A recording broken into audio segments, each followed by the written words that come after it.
Hello again, everyone, and welcome to our weekly Watch Party Wednesdays. I'm Lee Gordon here live from Chicago, home of Brunswick Corporation, where we are thrilled to welcome all of our Freedom owners and members from all around the world. But we're even more excited to welcome in somebody you probably already know. Lisa Almeida, owner of Freedom Boat Club in Jacksonville. We have certainly a treat for you with our Freedom at the Helm Women's Group, designed to empower women of Freedom Boat Club to find their freedom at the helm, on the water, and in our daily lives. And there is nobody better than Lisa to do that. Lisa, thank you for joining us here tonight.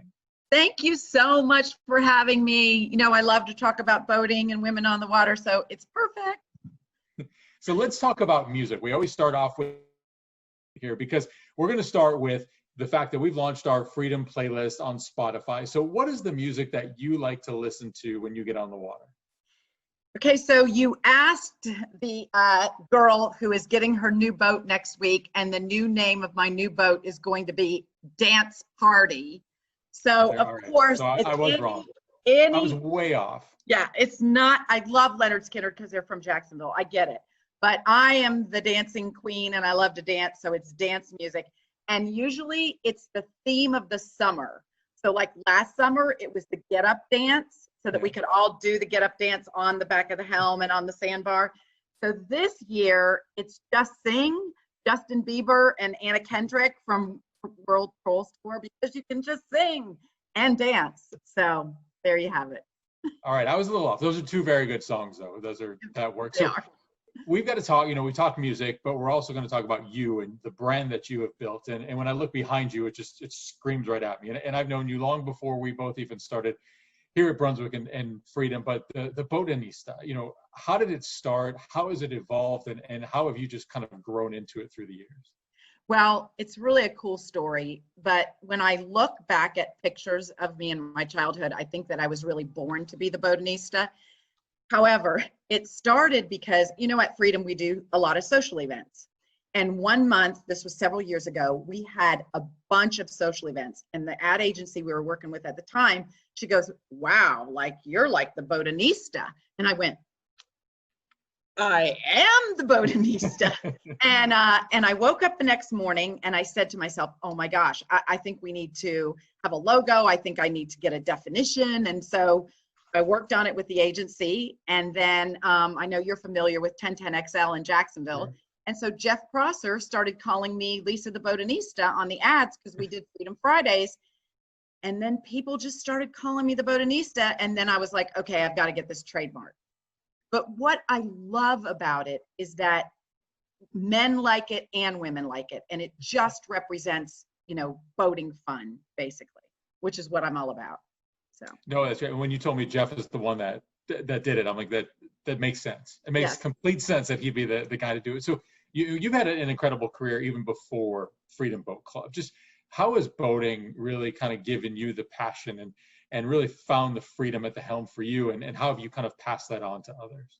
So, my parents were competitive water skiers. And my mother skied with me until she was 6 months pregnant. So I always tell people I've been smelling motor oil since I was in the womb, literally. And my dad actually built a container for me 6 weeks after I was born. He built it so that if it went overboard, it would float. It was a few years ago. I'm not going to say the year, but they didn't have anything like that. And they would put me up underneath the bow of the boat and they would practice, and I'd wake up and they'd feed me and, back I'd go. And so I grew up loving boating, bought my first boat when I was 22. And I had, a great career at Bell South, but I didn't really understand the difference between loving what you do and having a passion for what you do.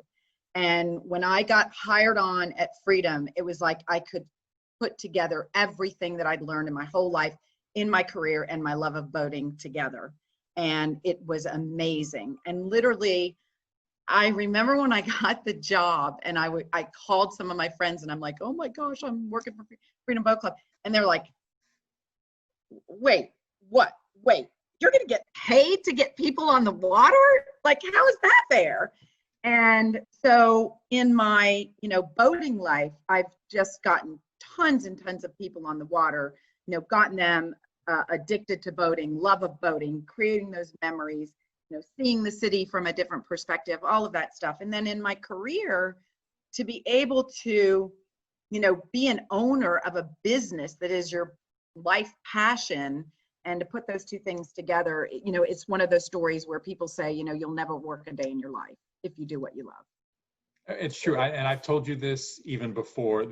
I've never in my life met somebody more passionate about boating and making me want to go boating, even if it's 20 below zero, than you. And you would rub it in, and I appreciate that when you're in Jacksonville and we're here in Chicago. But you know, tonight we are talking about women at the helm, and we are really excited to launch our Freedom at the Helm Women's Group here tonight, the launch of our dedicated Facebook page just for the women of Freedom Boat Club. And I know that you like to get everybody out on the water, but you've got a special place in your heart for women at the helm, and making sure that, you know, women understand that they can be empowered on the water, and they too can have some fun on the water and take control of it. So what are you most excited about with Freedom at the Helm, and what kind of education can you provide for our Facebook channel and all of our members out there?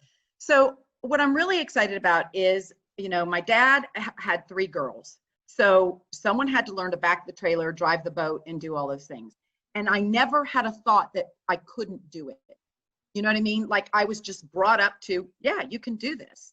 And in my times of owning my own boat and taking women friends out, I've heard them say so many times, oh man, I wish I could do that. I wish I could own a boat. I'd love to own a boat. And so what excites me about this? Well, what excites me about Freedom Boat Club is it makes it so easy for women to do it. And I don't mean to say that like, it's just that, you know, they don't have to worry about the maintenance or the mechanics or the trailering or anything like that really, you know, women don't really know a lot about.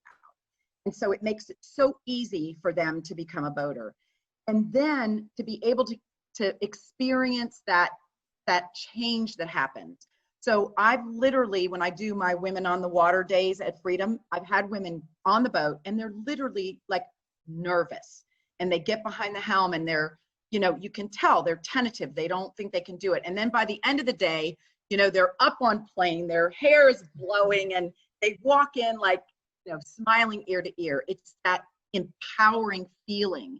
It's that I can do this, you know, that ability to do it. So I have a member, this is a true story, Jackie Rush. I know she won't tell, she doesn't care if I tell the story. She joined in 2009. Her husband was the boater. She knew nothing about boating. When I took them for a test drive to see if they wanted to join Freedom, she and her daughter sat in the back of the boat, she clutching her daughter, fearful. Fast forward 3 years later, I'm sitting in my office. Jackie walks in, she goes, hey, high five me. I pulled up to the gas dock today. It's like, I mean, I have goosebumps. You can't, that is just something you can't explain what you know, you get from your heart, you know, from that. So I'm really excited to teach women, you know, all the things like how to tie a line, how to, you know, what are the lines to use, how to be a good first mate, how to captain the boat, how to have confidence in yourself. What are the things you need to know? All of those things that we are going to be doing. And then, you know, to connect women across the country like that, that's going to be pretty cool, actually. Excited. And it's incredible. I mean, in our Women of Freedom Boat Club, appreciate everything that you do. I know everybody appreciates you do, but one thing I want to talk about that you just brought up was how to be a great first mate. And I know that that's something you're very passionate about, and an educational series that you're really inspiring other women to get out there and be a great first mate. What can you tell our owners, our members here on Facebook about what it takes to be a great first mate and what the program looks like? So first of all, in order to be a good first mate, here's the foundation. A good first mate can make a captain look like a god, for sure. I mean, you know what I'm talking about, really.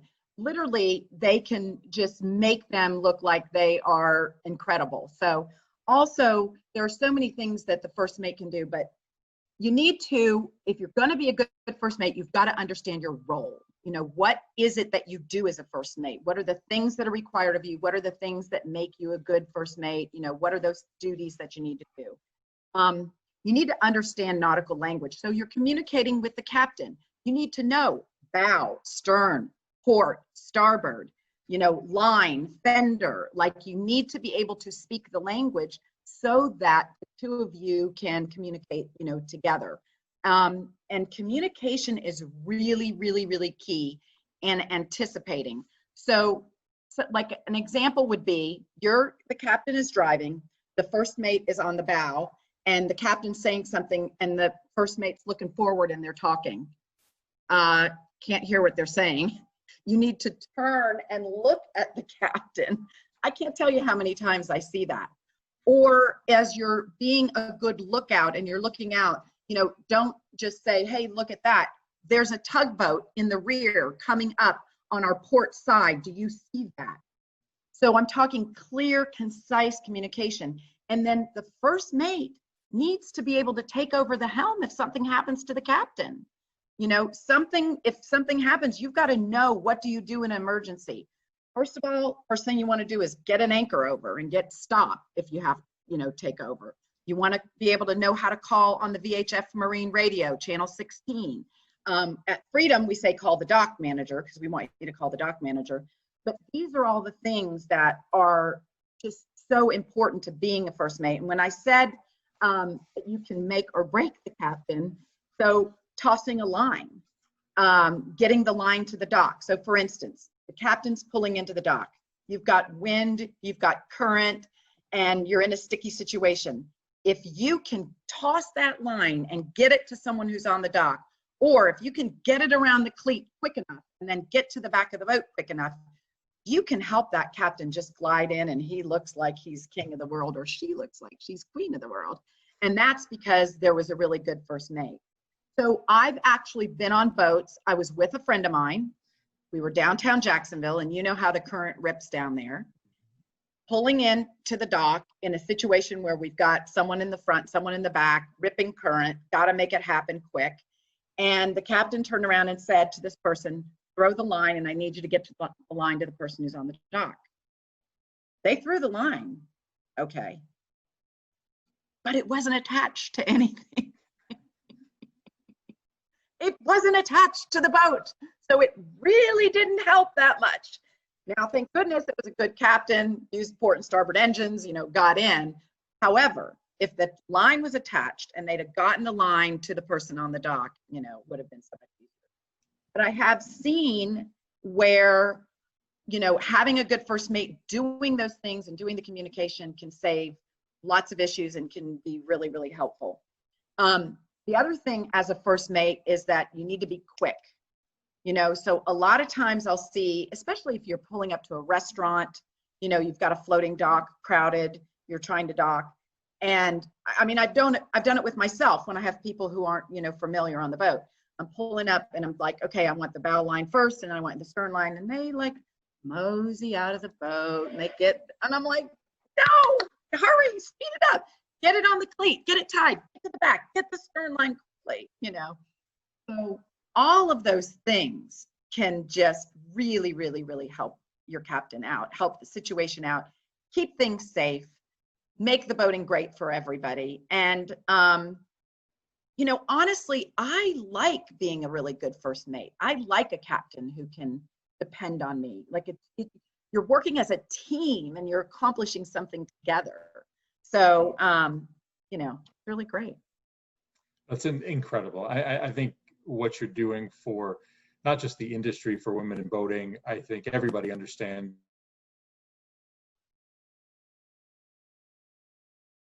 Got to ask you because, we've talked a lot about, Spotify, and we've got some great things going on Facebook and women at the helm and first mate. But I saw a story the other day, and the only head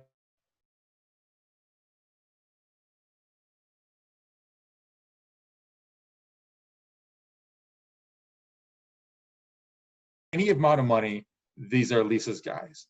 And I click on the story, and sure enough, two of your guys are saving somebody out of their car that's gone into the water. Just, can you talk a little bit about that? You get the phone call, what's going on? I mean, it's an incredible story, what you guys do, but then add this on top of it. It's just, when I saw it, I said, yep, that's Lisa's group. Oh, thank you so much, Lee. So the situation was at our Beach Marine location. My dock manager, Amit, was at the fuel dock and he was getting fuel.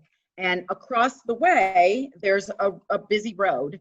And he looked over and he saw this car come off the road and go into the water. And he looked at it and he at first thought maybe, he wasn't really sure. And then he was like, oh my gosh, someone might be in there. And, we pride ourselves on teaching safety so much. He literally got on the radio, he called Captain John and he called David. He said, hey, I need you guys down at the fuel dock. There's a car that went in the water. We got to go see what's happening. And thank goodness, Captain John is ex-JSO, Marine, qualified. I mean, he knew exactly what to do. And they pulled the woman out of the car and saved her before the car went down. You know, I just was just so proud of them for acting quickly, making the right decision. And, you know, that ties right back, Lee, to being that good first mate. Knowing what to do and acting quickly, you know, and being right there. It can just make all the difference in the world. It's incredible. Congratulations for that. You guys got some great national publicity out of it, but just being Johnny on the spot, so to speak, I mean, it's an incredible story. And again, Lisa, thank you so much for all that you do. It is always a pleasure to talk to you. I think we need more time. I think we need like 30 minutes for this at least. 30? Is that enough? I'm just kidding. Well, then we can actually do this in person. We can actually spend some time in the water. Yes, that's what I really want. Cool. Well, Lisa, thank you so much for joining us here on our weekly Watch Party Wednesday. And members, please plan to join us next week for a very special Freedom Family Fishing interview with the very famous Bassmasters Brian Latimer and his son, with a chance to win an annual subscription to Catch Co's Mystery Tackle Box. Thanks again for joining us here this evening. Remember to tune in every Wednesday at 7 o'clock Eastern Time for our Freedom Social Watch Party Wednesdays. My favorite thing about being out on the water is the joy that it brings in my heart and soul. There's no stress. It's freedom. It's the wind blowing in your face. It's the connectivity with people on the boat. If you have kids, your kids aren't going to be on their Xbox or their laptop or their iPhone. They're out jumping in the water, tubing, laughing. It's the joy. It's the laughter. It's that feeling of really being alive. Freedom Boat Club, I joined it because I had spoken with Lisa Almeida, which I actually went to college with, and she convinced me through her dynamic personality, whether that be on air or in person, to become a member of the boat club, because it was just literally what it says. It's a lot of freedom to get out on the water and just enjoy the day. As a woman, I was a little nervous at first because I couldn't trailer a boat and do all those kinds of things on my own, or at least was uncomfortable to try at first. So when I heard about this and a way that we could be out on the water without having to do all the maintenance on the boat, without having to trailer the boat, without having to store a boat and all of that, drive one around, it seemed pretty ideal. Freedom Boat Club is an alternative to boat ownership. It's a way that people can get on the water without all of the hassles and the maintenance. It's an easy way to go boating. You know, everybody's sort of concerned about training and getting out on the water, but the training was so easy. Freedom Boat Club trains you to use the boats. I had a little bit of boat experience, but they give you a couple of hours of training inside the classroom, and then they give you a couple of hours on the river. You have the dock hands who are always there. You can reach them by phone at any time. Boating is a part of my DNA. I grew up boating, and my dad never said I couldn't do it. He had 3 girls, and since he wanted to ski, someone had to learn how to drive the boat and back the trailer. So it was always, as a woman, I could do it. We joke around about the name being Freedom Boat Club, but I swear to goodness it's the truth. Going out on the water, it was just a sense of freedom. It was a sense of empowerment. It made me feel as though I could conquer things that I had not really tried on my own before. I think women are just as able to do the boating stuff. I mean, we don't necessarily have the brute strength to tug a boat in and out of the water, but certainly the way the Freedom Boat Club has it set up, we are certainly capable to be boaters. It's really important to me for women to feel empowered to be able to boat, because I can't tell you how many of my girlfriends have said to me, man, I wish I could drive a boat, or I wish I could get out there and go boating. And I always say to them, you can learn how to do this. This is not just a male-dominated industry. It's just because you haven't learned how to do it. We're going to teach you how to do it. We're going to show you how to do it. And you're going to gain all the confidence that you need to do it. The Freedom Boat Club is mine, I have to say, because my husband plays golf and the golf course is his, but the Freedom Boat Club is mine, and this is what we do for me, because this is where I feel rejuvenated and it's fun. Oh, it's a lot of fun. There are times I kick my husband off when we're out together, and I like the speed. You know, I love the faster I can go. It's fun. It's fun to feel the wind in your hair and feel the boat in the water bouncing, and I love it. I love the boat. I would say to any woman who's afraid to boat that you absolutely can drive the boat. These boats are not super complicated. The river markers are not super complicated here. It's really just a matter of putting it into drive and going. It's a stress reliever. It's a calming factor. It's a fun, exciting time. It's all the extremes from high to low. But the thing I'll promise you is when you're on the water, you will not have anything but loads of fun. So get on the water. What are you waiting on? Ladies, let me just say to you, if you're thinking about the possibility of joining, come down to the dock, come see me, any of my dock staff. We will take you out and we will show you how darn easy it is and how much fun you can have boating on the water.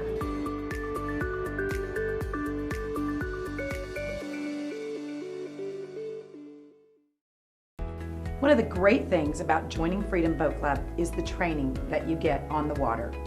At Freedom Boat Club, we want you and your family and your friends to have a great time, but the #1 priority for us is for you to be safe.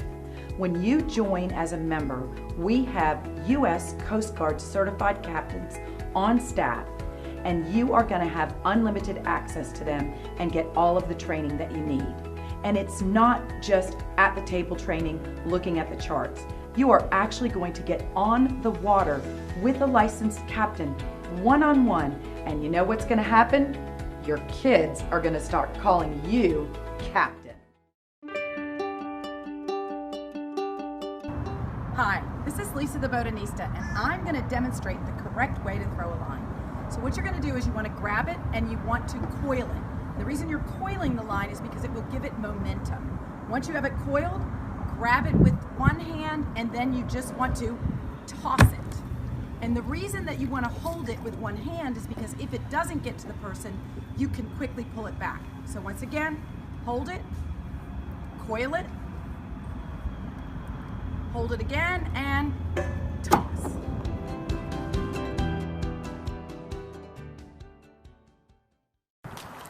So here she comes.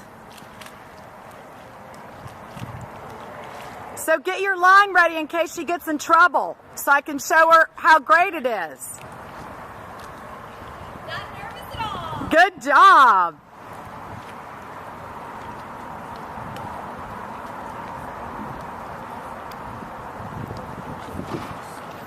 All right. So say it. So see how easy that is? Left and Yep. in gear, so Yep. that kicks my stern over, Right. and then turn hard right, brake, and then full finish is pulling my stern over. Got it. And so Stephanie, how did you feel? I felt very good. Awesome. Phil is very good. Captain Phil is a very good teacher, Awesome. and it's fun. Good. On the dock.